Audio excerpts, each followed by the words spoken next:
Hey there, YouTube. Is Trevor Rogers back? We'll talk about it. But before we do that, please like this video and subscribe to the channel if you haven't already. We're recapping Wednesday's games up next.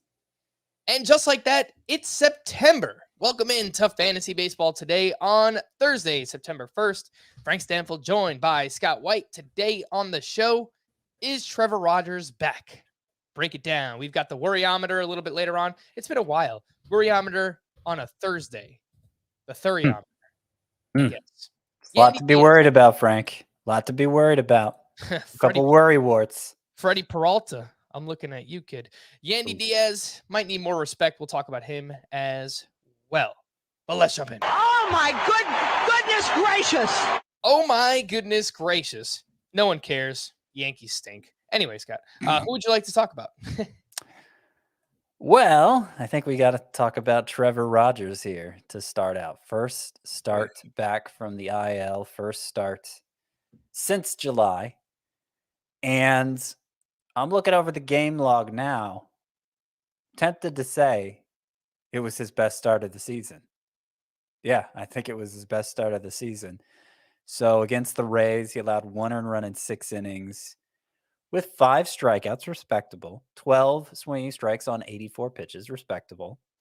6 on his changeup, which he threw 36% of the time. And it was up 1.4 miles per hour, which was interesting because velocity, we've said all along Trevor Rogers doesn't seem to have that changeup this year. Well, velocity wasn't the issue. It's actually been higher than usual all season, but even more so in this start. I'm not quite sure what to make of that, but it was a really good start. Like I said, best start of the season, only his second quality start all year, the last coming in April. And this is after that AAA rehab start where he threw 6 no-hit innings and struck out 12 with 24 swinging strikes. He said after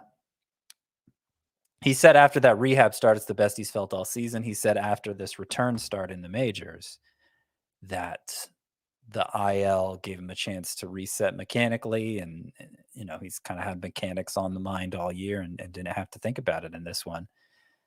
So it's very encouraging signs here down the stretch.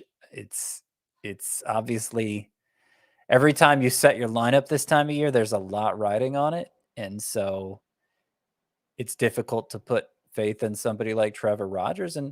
And look, kind of getting back to what we were talking about with Matt Manning yesterday, ideally you don't have to do that. Like ideally your team's just has a bunch of awesome players on it, right? But if you lost Justin Verlander, if you lost Shane McClanahan, you have this opening in your pitching staff. I mean, Trevor Rogers was somebody who was drafted on the level of like an Alek Manoah and McClanahan himself, right? Yeah. Like some people preferred Rogers. I don't think either of us did preferred Rogers to McClanahan, but some people did. And so he could be a nice find this time of year. Hopefully this is legit. I agree wholeheartedly, Scott. Like this is not a pitcher that you want to trust right now, but there are just so many injuries as we talked about yesterday. You mentioned Verlander, Shane McClanahan, Zach Wheeler on the IL, hopefully returning soon. That was a report that we received recently, but that's not confirmed. We lost Tony Gonsolin. So there's a lot going on. Nestor Cortez, another one there. So just wanted to point out, Scott, a few things with this start. I think there's a lot of good. There is some bad, obviously. So first pitch strikes to 15 of 23 batters faced. Love to see that. 65%. That's really strong. Only 1 walk in the start. Also really strong. That had been an issue earlier in the season for Trevor Rogers. 12 swinging strikes. Love to see that.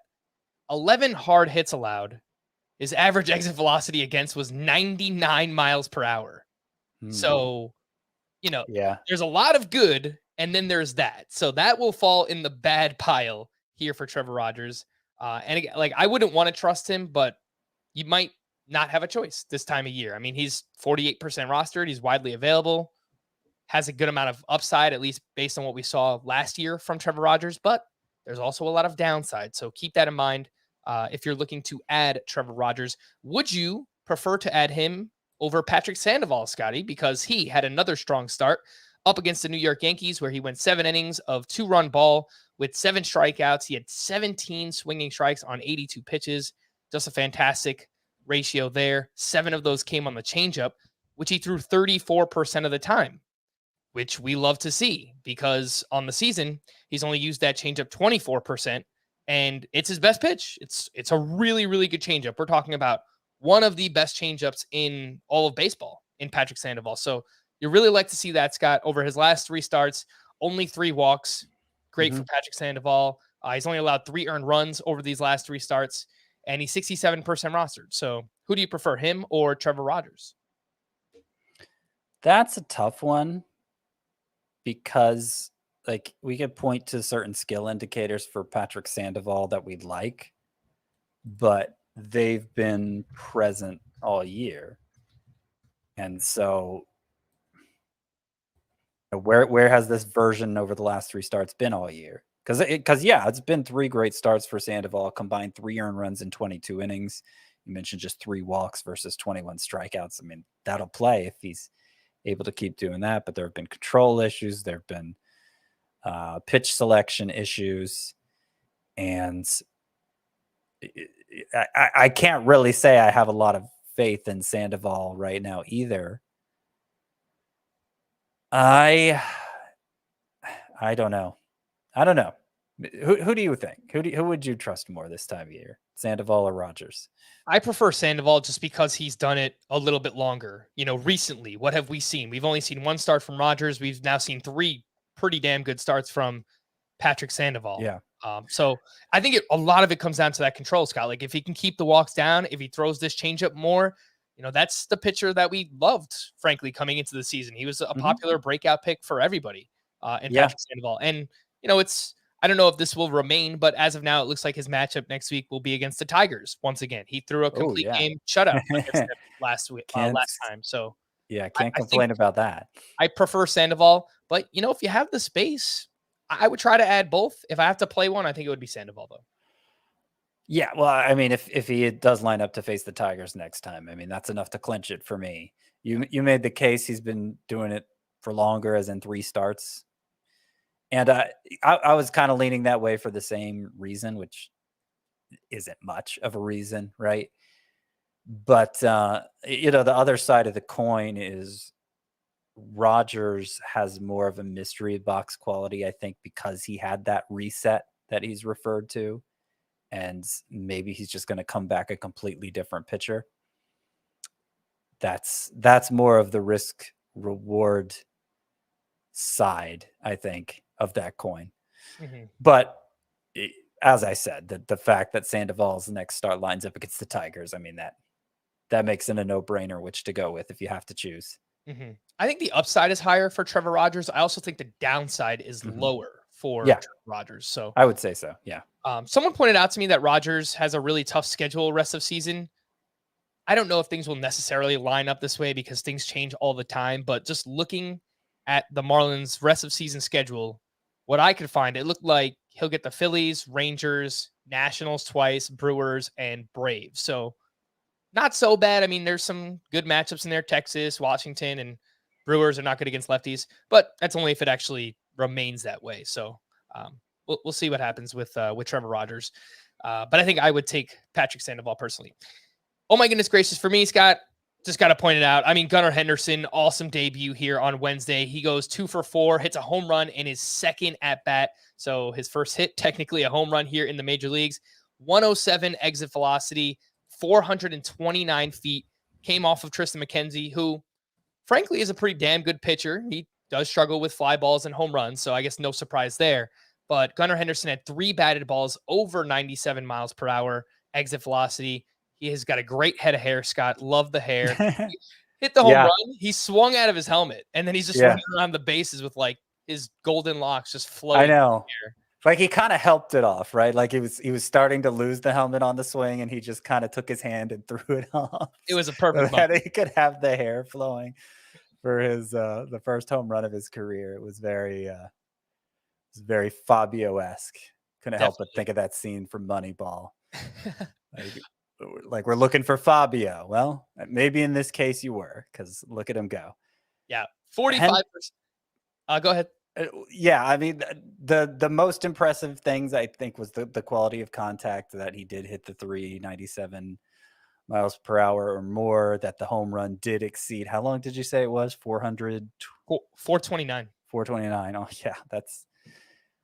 yeah, it was good. Now, he was playing third base, not his natural shortstop position. Perhaps that's what he's going to play mostly down the stretch. He also saw a little time at second and first in the minors, just in the days leading up to his promotion. So they might move him around some. But that's interesting if he enters next year with third base eligibility rather than shortstop. I guess that would be preferable, right? Oh, yeah.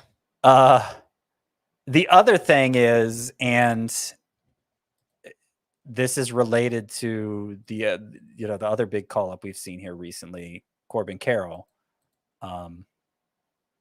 Corbin Carroll was out of the lineup for his third major league game after really impressing in the first two. He was out of the lineup against a left-hander, Bailey Falter, and so not a particularly good left-hander. By the way, Bailey Falter had a great start against the Diamondbacks, unlike Aaron Nola and Ranger Suarez. Maybe because Corbin Carroll was out of the lineup, but that's getting off track. What I'm saying is they're both left-handed hitters, and these teams have to be careful about preserving their at-bats over the final 5 weeks here, because I think the number one rule for the high-profile promotions here in September, if that does become a normal thing, the number one rules for teams that follow it is going to be you can't let him lose his rookie eligibility for next year, because then you blow your chance at a draft pick potentially. So 130 at bats is the magic number. You can get to 130. You can't exceed it. Then you lose your rookie eligibility. So Corbin Carroll got 10 total at bats his first two games. 34 games were remaining for the Diamondbacks. Obviously, you pace out those numbers. He can't afford to get a 5 at bats every day. They're going to have to sit him from time to time. They bat him low in the lineup, so there are going to be days where he gets only 3. But still, they're going to have to monitor it, and maybe sitting him against left-handers is a way to do that. I think that's going to apply even more so, finally bringing it back around. That's going to apply even more so for Gunnar Henderson, because his splits against lefties were suspect at AAA, and because the Orioles want to put the best lineup out every day. They're actually competing for a wild card spot. And if Henderson struggles against lefties, well, that would be the time to sit him. Mm-hmm. I want to give credit to Jamie Campbell was the one who tweeted at us. He plays in one of our podcast listener leagues, and it was a Reddit user Flaky Scarcity 4790 who pointed this out. So wanted to give credit where it was due. It really wasn't something that I thought much about, but yeah, based on that breakdown, Scott, I mean, sounds like Corbin Carroll would be on pace to just start 24 of 34 remaining games. So if we're presuming he gets 5 at bats every game, which, as I said, yeah. So I mean, this is a rare case for these players where you want to see them like bat ninth, Yeah, because that gives them more chances to start. Yeah, I guess even if you gave them 4 at bats per game, right? Just average it out, probably would get you to like 27 out of 34 remaining games, 27 or 28. So he's going to sit. He's probably going to sit, let's say, every third or fourth game, something like that. And, against a tough lefty, they'll make an excuse. Oh, we got to get Stone Garrett in the lineup, who, by the way, is batting .423 through his first like 7 or 8 games. So kind of wish that they would give him a shot to play too. But we'll talk about that a little bit later on. Just kind of proceed with caution. Yes, add Corbin Carroll, add Gunnar Henderson, but just keep that in mind. They're probably going to sit like every third or fourth game, something like that. I did want to see where you plopped Gunnar Henderson in your ranking, Scott. And we both dropped him right there at our 20th ranked shortstop rest of season, obviously with the ability to move up or down depending on what he does here. Amazing how often that happens. Like, I make a big change in my rankings. We don't confer about it in any way. And then I notice you move the guy to within like a spot or two of where I moved him. Yeah. You know what's like, a lot of the times I'll update my rankings and then I'll look at yours to see like, all right, well, what did Scott do with this player? It usually happens for really polarizing players that frankly I don't really know what to do with. But then it's funny, like when we kind of wind up in the exact same spot. Someone asked me on Twitter earlier, would I drop Alec Boehm or Nico Horner to add Gunnar Henderson? And the answer is probably just yes, I would, either one. But I said I would drop Nico Horner to get Henderson on my team. Yeah, you know, I might lean to dropping Bohm instead. I mean, Bohm's the one who's eligible at third base, right? So I think ultimately that drives the decision. What position do you need filled more? But Horner provides a speed element that Bohm doesn't. Frankly, I think you could make the case Horner has a little more power than Bohm, as funny as it sounds. Yeah. It's at least not any worse. I did want to ask you about a few other pitchers, Scott, and some deeper waiver wire pitchers. Jordan Lyles put together a scoreless start at the Guardians. He went 6 2/3 shutout, only 2 strikeouts. I think he's probably just more of like a deep streamer. He's 37% rostered.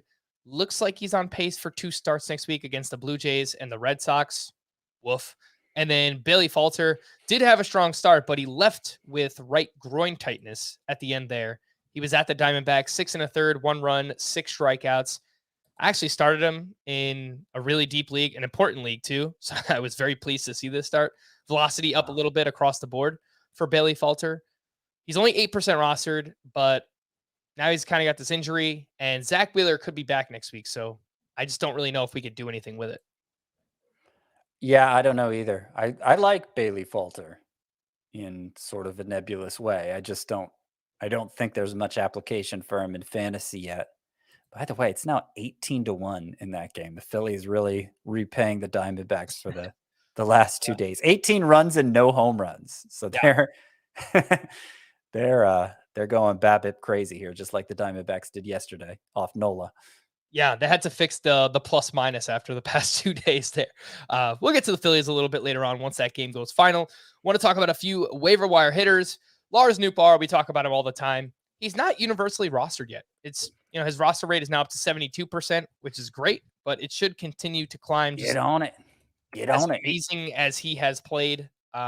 He sat for just the second time in 35 games here on Wednesday and still managed to have a huge performance. He came off the bench, walked twice, hit a home run. Lars Nootbaar will not be stopped. So, yeah, as a pinch hitter, he came on. He walked twice. He hit his 10th home run.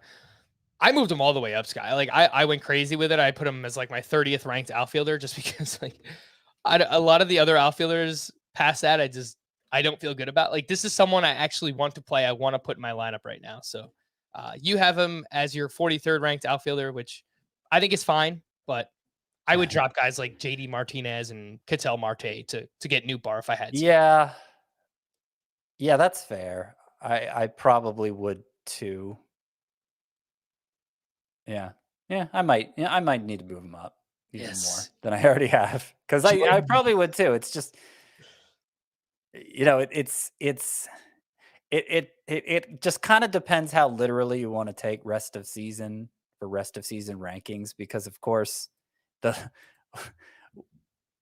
the further we get with the less season we have left, the more radical you could get with your adjustments, to the point where it's just ridiculous, right? Like you could, it's the last week of the season and Brady Singer has matchups against the Tigers and White Sox. Brady Singer's the number 1 pitcher rest of season, guys. Like, yeah, I mean, at some point you got to draw the line there. But I agree that probably this is not the point to draw that line with Nootbaar. I want to talk about Yandy Diaz, Scott, because I feel like we probably haven't given him enough credit recently. He went 3 for 3 with a double and 2 walks. Now, since the start of July, 49 games played. He is batting .310 with 21 doubles, 5 homers, 33 runs scored, and 33 RBI. He's 65% rostered. That might cover all of our points leagues. I don't know that he has to be rostered in category leagues, but if he is available in any points league, Yandy Diaz needs to be rostered. The furthest that the head-to-head points counting system on CBS goes, at least the one that I have, you might be able to go back further, Scott. Last 28 days, Yandy Diaz is the 4th highest scoring third baseman in points leagues. So if he's out there, I think you need to add him. Yeah. Okay. I was going to look up something like that if I have a minute to do that. Basically, I mean, that probably says it well enough because you went back 28 days. Yeah. So since June 26th, Yandy Diaz is batting .322 with 5 home runs. 5 home runs isn't that impressive. That's not the main thing he does. He gets on base. Again, he gets on base. Moneyball reference. Let's get them all in there. Over 400, well over 400 OBP since June 26th. And that brings the OPS over 900. And yeah, I think clearly a points league specialist because of that lack of power and because so much is driven by him getting on base. But sure, being eligible at third base, I think a lot of people could use him. Mm-hmm. I would be okay dropping. I mean, this late in the season, Justin Turner hasn't done much. I would make that swap. Yandy Diaz, probably similar to Alec Boehm, but he's been better. So I would be okay making that swap as well. I mean, at that point, we're looking at like a top 15-ish third baseman rest of season in Yandy Diaz. Scott, I got 3 outfield eligible players here for you. Franmil Reyes. I know I bring him up a lot, but he's played well. He went 1 for 4 with his 13th home run. John Birdie definitely heard me the other day and stuck it to me. Went 2 for 4 with a sock and a shoe. His 3rd home run, his 32nd steal of the season. He did leave that game with right hip soreness. So we'll see if he's all right. He's 51% rostered. And then I don't know why it took me this long to make this reference, Scott, but Jake the Snake McCarthy is the easiest nickname of all time. He plays for the Diamondbacks, a snake. And that's, a very popular wrestler from back in the day, Jake the Snake Roberts. So it just works perfectly. Jake the Snake McCarthy went 1 for 3 with his 6th homer, lefty on lefty. So, the guy can hit lefties, or at least he has so far. He's pretty interesting. 33% rostered. How do you rank those 3? Reyes, John Birdie, Jake McCarthy. And you could do it for both formats. Yeah, I think, and that's a tough one. Probably Birdie has to be number 1. The versatility, the stolen bases. I mean, particularly if you're talking about a categories league, what he provides there in that category. 2nd and 3rd between Reyes and McCarthy. Well, Reyes would definitely be last in a points league.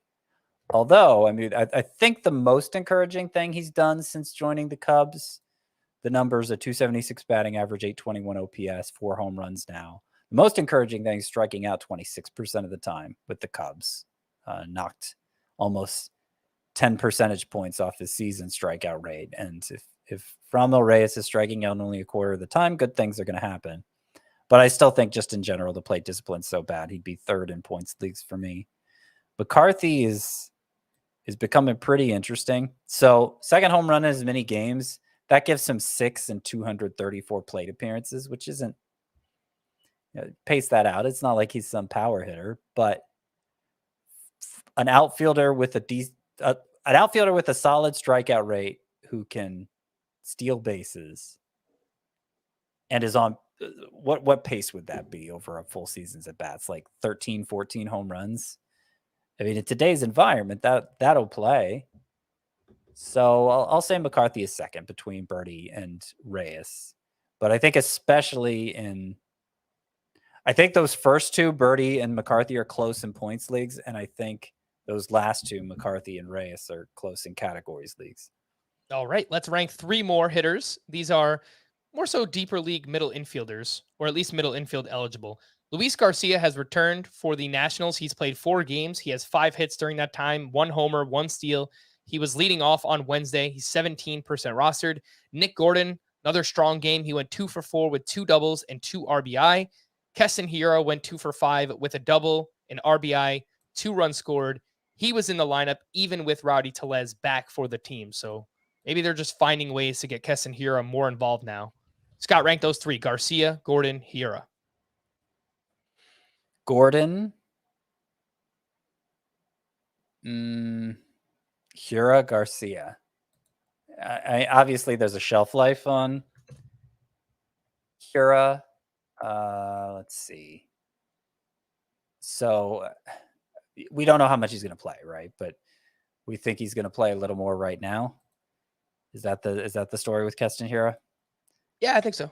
I mean, I think he's going to play as long as he's hitting, right? Their offense has kind of been stagnant, so Yeah. And so I'd rather just get the home run production from here has been great on a per game basis. It's just he hasn't played enough. So yeah, Nick Gordon followed by Hero, and then Garcia is just not providing enough power and no on base skills either. But yeah, Gordon, we talked about him yesterday, and he had another big game today. He's really he's just as interesting as I think Jake McCarthy, I would say, providing some power, some speed, projecting for even more power than he's actually 93rd percentile for X slug now. It's crazy. Mm-hmm. And he never did much in the minor leagues, Nick Gordon, but he was a very high draft pick. He was the 5th overall pick back in 2014. It's a long time ago. He's now 26 years old, but he came with some prospect pedigree. So it takes some time for different players progress differently. And Nick Gordon, he looks really good right now. So and he's got baseball in the blood. Son of Tom Gordon, brother of D Gordon. For sure. Yep. 3 more names, Scott, in much deeper leagues. Just if you have any note on any of these or any interest, rather. Dermis Garcia with the Oakland A's. He went 1 for 2 with a walk, and he hit his 2nd home run in as many days. He's got some pop, too. I saw the minor league numbers. He strikes out a lot. That's the big problem for him. I guess he's kind of like Franmil Reyes in that way. I don't know if he'll become that good, but he's 1% rostered. Mike Toglia, who we mentioned on yesterday's podcast, big power, now getting a chance to play for the Rockies. He went 2 for 4, hit his 1st home run, and it came off of Kenley Jansen. Pretty impressive. And then Stone Garrett picked up 2 hits. He is now batting. Last I saw was 423. He might have got another at bat. No, he's up next. But yeah, now batting 423 for Stone Garrett. I just don't think he's going to play enough, Scott. That's the thing. I like Stone Garrett in theory. Awesome name, great physique. Love the guy. I want him to play, but the Diamondbacks don't see it the way that I do. So Michael, and let's get this pronunciation right. Michael Toglia? It might be Toglia. I feel like I've heard that other places. It looks like Toglia. There's a G in there, but I think it's silent. Mm-hmm. Michael Toglia of the Rockies has a lot of power, but he struck out at like a 30% rate between double and triple A. I mean, he showed that power home run off Kenley Jansen. And I think he's going to play a lot because he is the Rockies' first baseman of the future. And if there's any place that can make up for batting average deficiencies, it's Coors Field, because so many batted balls fall in for hits.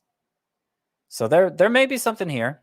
I'm like, if it comes down to Michael Toglia or Joey Meneses in a redraft league, of course, we're not talking about a dynasty context, but if it comes down for those two to fill a corner infield spot, I think I'd prefer Meneses. But Toglia could end up being because of Coors Field, Toglia could end up making an impact. Mm-hmm. And it is indeed Toglia, Scott. So good call there. I was listening to a minor league baseball video while you were talking to make sure we got that right. All right. Good deal. Yes. I could have said all kinds of crazy things and you wouldn't have been able to check me on it. You could have told everyone my dental history, which we talked about before we started, and I would have had no idea. Yes, Michael Toglia. He's interesting. I just put a bid on him in one of my 15-team leagues. So little interest there. Let's take a break. And when we get back, we'll get to the news and notes here on Fantasy Baseball Today. The news and notes. Rays manager Kevin Cash said that Shane McClanahan underwent an MRI on Wednesday, which confirmed the diagnosis of a shoulder impingement. Shane O'Mac will receive a cortisone shot and could be back after a minimum stay on the IL. And for pitchers, it's 15 days. So, a little bit past 2 weeks. Seems a little optimistic, but we'll see. Ronald Acuna was back in the Braves lineup on Wednesday. He went 1 for 4 with his 11th home run of the season. And that was a 444-foot shot. So an impressive sock there by Ronald Acuna. No shoes, but there was that sock. Here's the thing. I don't know if you caught this after the game, what Acuna said. No, I didn't see it. So he was asked about the status of his knee. The quote is, "It's terrible. We're just going to play through it until the season's over." Wow. Yeah, that's pretty blunt, huh? Wow. Yeah. So I don't know that we're going to see too many shoes from him. True. but it's nice to see he's still got the sock there.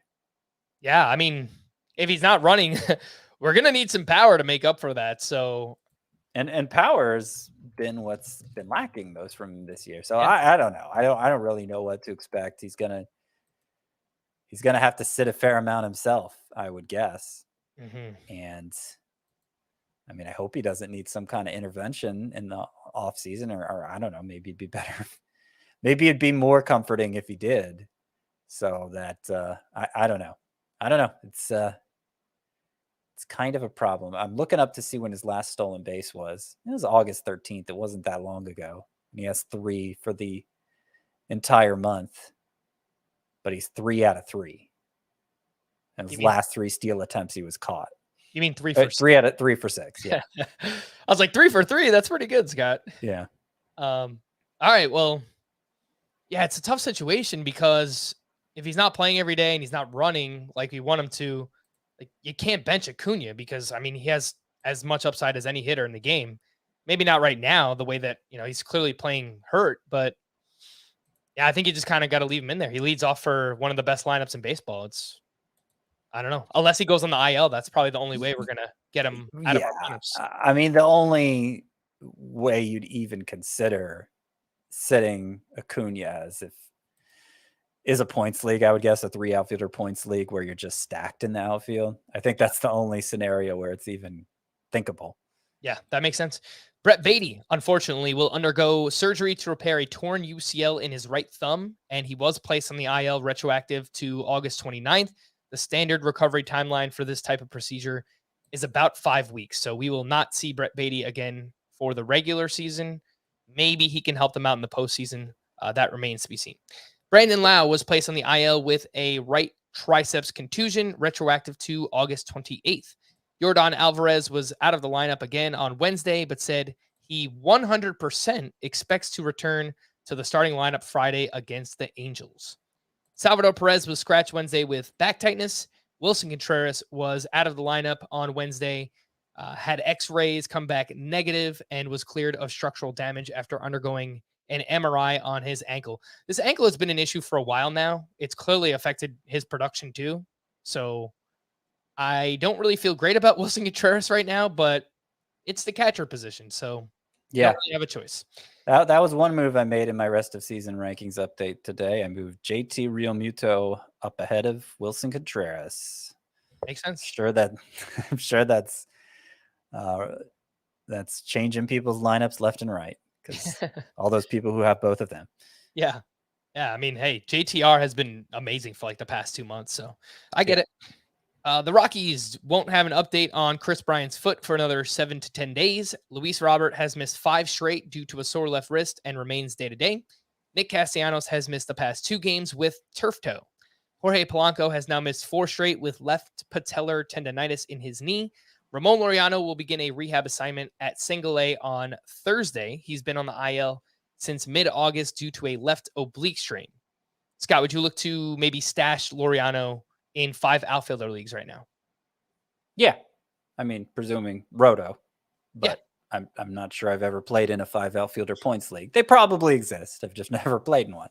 So Tout Wars head-to-head points, the salary cap draft that I'm in. The one you're in, yeah. It's a Roto style lineup. So okay. Yeah, we've got 5 outfielders. They do exist. I prefer it too. I mean, I like going deeper into the player pool. My home league uses 4 outfielders too. So not exactly that deep, but close enough. Justin Steele is expected to start Tuesday against the Reds. He exited his previous start with lower back tightness. Spencer Torkelson will be recalled by the Tigers when rosters expand on Thursday, and he hasn't been good. Even in the minor leagues, he was batting .229 with 5 homers, a .737 OPS. Strikeout rate is elevated to 27%. The power has been nearly non-existent. He's 39% rostered, Scott. I think even in deeper leagues, you don't really need to add Torkelson unless maybe we see something in this first week when he gets called up. Yeah, I feel the same way. I wrote about 20 impact call-ups for September. Possible call-ups are already confirmed call-ups. So I had like Corbin Carroll in there, but I also had Josh Young in there. 20 names. And I thought about including Spencer Torkelson, because, he's coming back, obviously good pedigree and all of that. Technically doesn't qualify as a prospect anymore because he's used up his rookie eligibility, but, I'd be willing to fudge it if I had enough confidence in him, and I just don't. I didn't think it was worth listing him there. Man, he is so tough to figure out from a dynasty league perspective right now, Scott. Like, would you try to buy on him? I would say, we'll try to buy low on Torkelson in dynasty, but whoever drafted him in their first year player draft, they probably used a top 3 pick on him. And, they're not going to just sell Torkelson for, pennies on a dollar, like pennies on a dollar. I think that's the saying. Anyway, what would you try to do with Torkelson in dynasty? Depends. It's sometimes pennies, sometimes nickels, sometimes 75 cents, sometimes 90 cents. It just depends on what the comparison is. How it feels much like pennies, the dollar. Right? It feels like pennies right now. Yeah. I've never heard dimes on the dollar, but anyway. I've never heard that either. I was about to say it, and I'm like, that doesn't sound. Yeah, no, there probably aren't Spencer Torkelson trades happening in dynasty leagues for exactly the reasons you laid out, I think. If I did hear that somebody was, willing to dump Torkelson in a dynasty league and it was a true pennies on the dollar situation, then sure, I'd be all about that. If I was negotiating a trade with somebody who had Torkelson and, I was trying to get that little bit extra, I might bring up his name and see if he could be something like a throw-in. But yeah, I think he's really hard to trade and to trade for right now in a dynasty league. My instinct is to buy, but yeah, it would have to be buying low, and I just it doesn't seem realistic right now. I don't know what kind of obviously if you're a non-contender and you have pieces who aren't going to be part of your future, then that's dynasty creates opportunities like that where you don't have to give up anything of real value to your own scenario to get somebody like Torkelson. And that would be the most likely scenario where it could happen, I think. It's been a while, but let's fire up the worryometer, Scotty. 10 on the worryometer. You are freaking out. You don't know what to do. You're worried.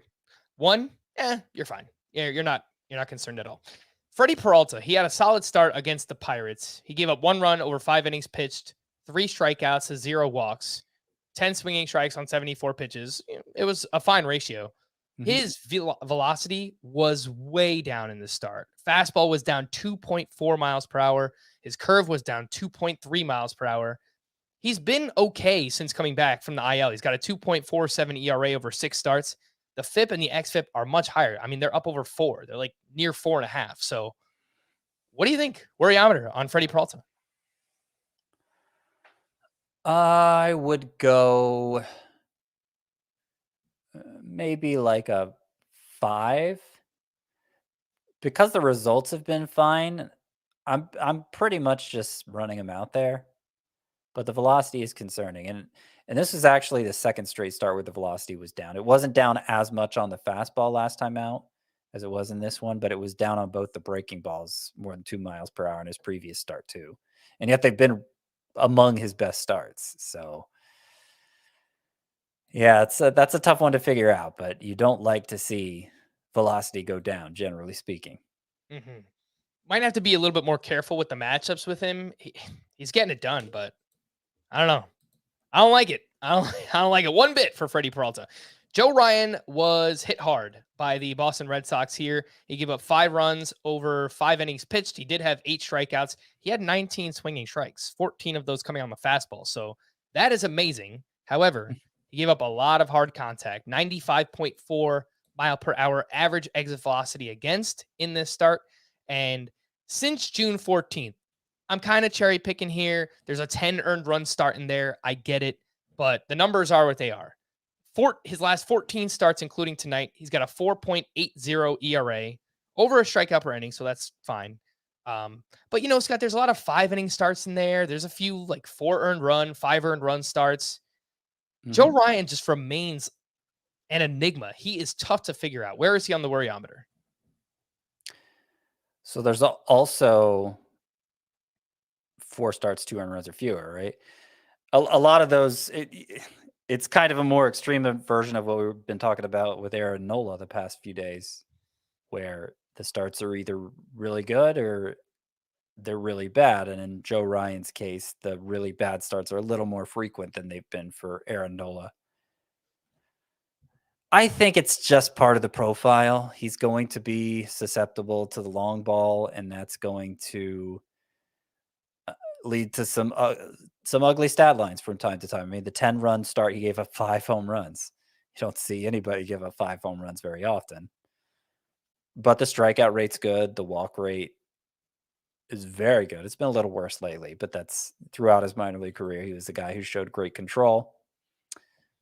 So just kind of a boomer bust pitcher, and obviously you're stuck with him now. But that if you're thinking about next year how to value Joe Ryan, you'll need to keep that in mind, that there's going to be some frustration.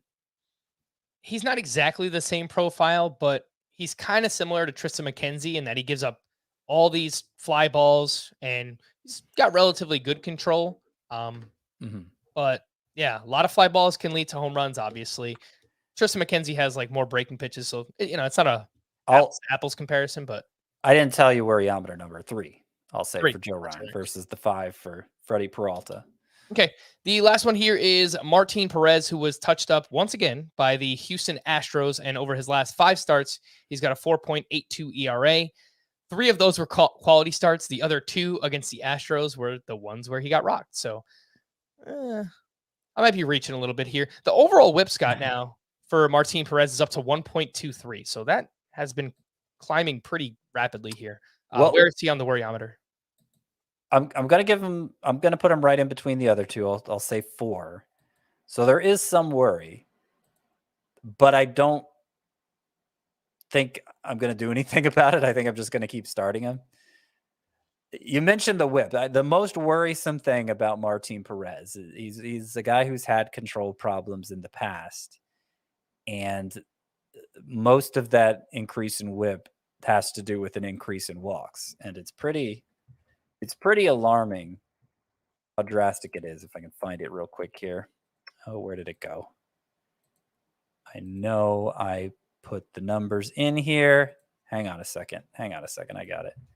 And in the meantime, I will let everyone know that Martin Perez is on pace for 2 starts next week against the Blue Jays and at the Astros. So it's pretty scary stuff. Points league, I definitely do it still. I definitely start him in points league. Roto league, you got to weigh what you need more as far as the categories go. Okay, so past 9 starts for Martin Perez, 4.8 walks per 9. That's compared to 2.2 in his first 17 starts. So that's the most concerning aspect of this. Yep.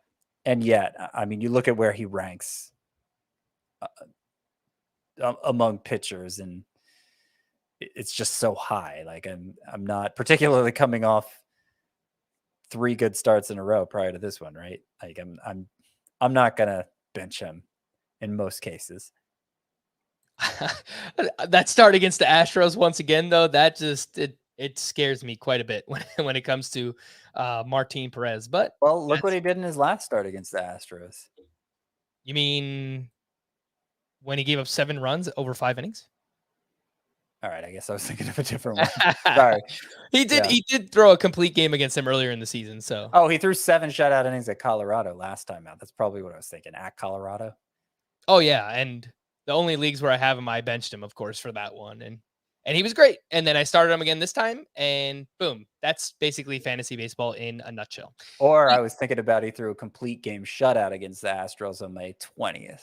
Yeah, maybe that's what I was thinking of. I was thinking of something. That's what I used to talk myself into starting him this week. All right, he's had 1 bad start against them. He's had 2 really good starts against them. He'll be fine. If you're protecting ERA and whip in Roto, then probably don't start Martin Perez for that 2-start week. But in any other scenario, certainly points leagues, I think you stick with them. All right, let's get into our pitchers duel here from Wednesday. It's time to duel. Tyler Anderson at Jacob deGrom could potentially be an NLCS matchup that we were watching here. Tyler Anderson was great. Once again, 7 innings, 8 hits allowed, 2 runs with 3 strikeouts. Kind of weird that he has a career high 12.2% swinging strike rate, yet his K per nine, I think, is now below 7. So either way, he's found a way to get the most out of his skill set. That is Tyler Anderson. And then Jacob deGrom, I mean, just keeps plugging away up against the Dodgers, the best lineup in baseball. 7 innings, 1 run, 9 strikeouts to just 1 walk, 25 swinging strikes on 93 pitches, 15 of those on the slider, 8 on the fastball. And that is his second start with at least 24 swinging strikes in just 6 outings. The first one came against the Braves. This one came against the Dodgers, who, by the way, have the 8th lowest strikeout rate against right-handed pitching and the highest weighted on-base average also against right-handed pitching. So it's insane, Scott. I don't know what else to say. I'm literally speechless when it comes to Jacob deGrom. Let me give you a scenario, Scott. Let's say he remains healthy for the rest of the season. He continues to pitch this way as he has the past 2 or 3 years, basically. What do we do with him next year? I think if there are no hiccups rest of season and he continues to dominate like this, Jacob deGrom probably deserves to be the first pitcher drafted. Will you be the person to do it? Probably not. There is no way I'm doing it. Yeah. If he's a first round pick next year, no. And it's not a knock on Jacob deGrom. He's ridiculous. Well, I don't know that there's any starting pitcher I would draft in the first round next year as I sit here right now. That I can't knock it. Yeah. Like points leagues. Who's the one standout, right?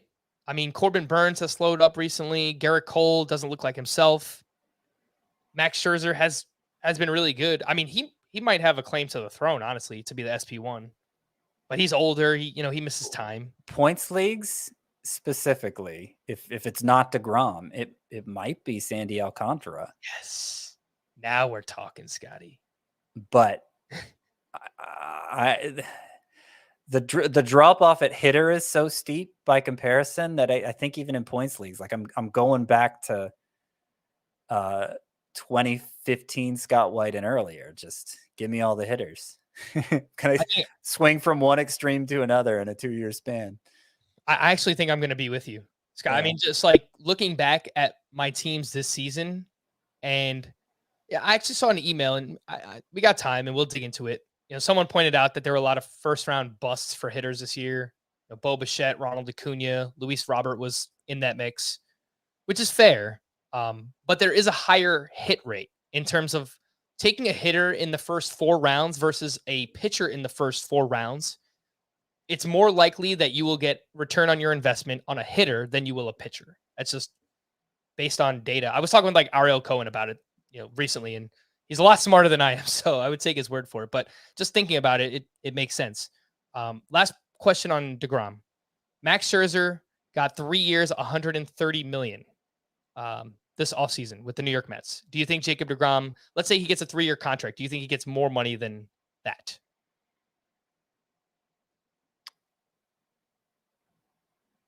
Yeah. I mean, obviously it depends how he finishes this season, but he's younger than Scherzer. He's better than Scherzer, at least inning for inning. I mean, Scherzer's been great for a long, long time, but yeah, I would say so. Salaries always go up, right? Yeah. I think he's going to get like a shorter contract like that. Something 3 years, 150, right? Our first 50 million AAV player, Jacob deGrom. I could see it. Let's get into a few leftovers here from Wednesday's action, and we'll start with the hitters. Corey Seager went 1 for 4 with his 29th home run. Alejandro Kirk went 1 for 4 with his 13th homer. And I know he slowed up a lot in the second half, Scott. Have you looked at Alejandro Kirk recently to maybe diagnose what's going on with him? No, I haven't looked that closely because he's, whether he's the second best catcher in fantasy or the 7th best catcher in fantasy, it doesn't really make a difference how you approach him, especially now that we're beyond the trade deadline. I still think he's good. I think he's really good. I think he'll be, at least in points leagues, one of the top 5 catchers drafted next year, and maybe in Roto too. Mookie Betts went 1 for 4 with his 32nd home run, which came off of Jacob deGrom. Mookie had this to say about deGrom. Quote, he's pretty much the best, maybe the best to ever pitch. I don't know. There could be an argument made. Starling Marte went, what's up? I would say so. Yeah. Arguably. But you know, there's an argument for it too. Starling Marte went 1 for 4 with his 16th home run, and he has really, really come on strong over the past 2 months or so. That is Starling Marte. Eugenio Suarez went 2 for 4 with his 25th home run. What year is it? Because Xander Bogaerts and JD Martinez homered in the same game, which is just crazy. Bogaerts actually had a sock in his shoe, his 12th homer and his 8th steal. JD Martinez, his 11th home run of the season. Trevor Story could make a big impact here down the stretch. Finally getting healthy. He went 3 for 5 with his 12th steal. Bobby Witt Jr. went 1 for 4 with his 19th homer. Nolan Arenado went 2 for 6 with his 28th. And Shohei Ohtani went 1 for 3 with his 30th home run, which came off of Garrett Cole, unfortunately for me. The Phillies, by the way, that game went final. They put up 18 runs on 22 hits. Is there anything notable here? No home runs, as you mentioned, Scotty. A lot of 3 hits. You know, everybody in the starting lineup had multiple hits. Every single player in their starting lineup had multiple hits. Bryce Harper had 3. Rhys Hoskins had 3. Brandon Marsh even had 3 hits. Not really much to take away, but yeah, nice showing for the Phillies. Pitching standout. Bryce Harper's been great since returning, by the way, exclusively DHing, but he started every game. And I would prefer him to both Acuna and Jordan Alvarez the rest of the way. I guess he'll be an interesting one for next year because we still kind of have that partially torn UCL lingering in the back of our minds for Bryce Harper. So, you know, doesn't come with no risk. Well, is he supposed to get that corrected in the off season? I mean, is it something where he can get it corrected and still be ready for spring training? Partially torn UCL? It's aggressive, but you do see hitters. Yeah. I think we've seen hitters return within 6 months before from that. I don't know. I couldn't remember if there'd been any comment about that. Mm-hmm. Pitching standouts, part 1. Joe Musgrove posted a season high 11 strikeouts at the Giants. He went 6 2/3, 3 runs allowed, 11 strikeouts in that one. The ERA back down to 3.01 for him. Drew Rasmussen has allowed 2 earned runs or fewer in 8 straight starts. He was at the Marlins. He went 6 innings, 1 run, 4 strikeouts, had 14 swinging strikes on 72 pitches. The problem for Rasmussen, he doesn't go deep into his starts. He's only gone 6+ innings in 3 of his last 8 starts, but the results have been very good. And then Kyle Wright now has 8 quality starts in his last 9 outings. He was up against the Rockies, 7 shutout with 6 strikeouts for him. The ERA now drops to 2.85. Scotty, anything on Musgrove, Rasmussen, and Kyle Wright? Not really. Great month for Rasmussen. 6 starts in August, a 157 ERA, but as you mentioned, 6+ innings in only 3 of those. And I mean, that's about it. All right, that's about it. Pitching standout. Oh, by the way, while we have an awkward pause here, shout out to the guy in the LA Lakers shirt at the Dunkin' Donuts in Boca Raton. Dave Richard ran into him today. He said he was a big fan. I don't know why he didn't bother to get a name, but guy in the LA Lakers shirt, you know who you are. That's your shout out. How did you find out about this? Dave emailed me. Oh, all right. Yeah. I mean, that's easy enough. Speaking of Dave Richard, I was on the draft-a-thon on Thursday night with Dave and Adam and Eric Young, actually a wrestler. And it was a lot of fun. I don't really get a lot of opportunities to do stuff with the football guys and Dave Richard in particular, but they're good dudes. I enjoyed it. Pitching standouts part 2 that I wanted to mention here. Michael Wacha, another strong start at the Twins. And what he's doing looks a little bit more sustainable since returning. He went 6 innings, 2 runs, 7 strikeouts. And in those 4 starts since coming back, he's got a 2.23 ERA, over a strikeout per inning, 12.6% swinging strike rate. Michael Wacha is 78% rostered. He could be out there in some shallower leagues. He looks pretty good. Lance Lynn, Also looks pretty good. He looks like himself once again. He was up against the Royals. He went 7 innings, 1 run, 8 strikeouts in that one. In 6 August starts, he had a 2.49 ERA and well over a strikeout per inning. And then Garrett Cole, whatever, he was solid. 7 innings, 3 runs, 2 of those earned. He had 4 strikeouts. I don't want to talk about Garrett Cole. Scott, anything on Lance Lynn or Michael Wacha? Yeah, Lance Lynn's been great. In August, I think he's back. The velocity hasn't come all the way back, but it doesn't matter. The results have been so good. And I didn't think the velocity needed to come all the way back for him anyway. Did you see my trade, Scott? My buzzer beater in the podcast points league.